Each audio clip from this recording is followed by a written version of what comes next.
Urgent weather message.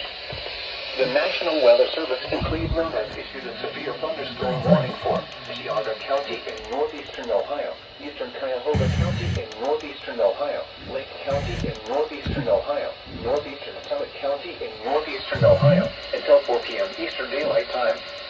At 3:13 p.m. Eastern Daylight Time, a severe thunderstorm was located over Cleveland Heights, or 8 miles east of Cleveland, moving northeast at 45 miles per hour. Hazard, 60 miles per hour with gusts and quarter-size hail. Source, radar indicated. Impact, minor damage to vehicles if possible. Expect damage to trees and power lines. Locations impacted include Cleveland, Paintsville, Willowick, Trenton, Fairport Harbor, Parma, Euclid, Mentor, Cleveland Heights, Solon, Willoughby, Hudson, Twinsburg, Eastlake, Warrensville Heights, Macedonia, South Russell, Madison, Cary, and Burton.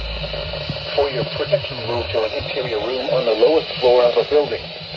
Repeating, a severe thunderstorm warning has been issued until 4 p.m. Eastern Daylight Time for the following counties in Ohio: Cuyahoga, Geauga, Lake and Summit,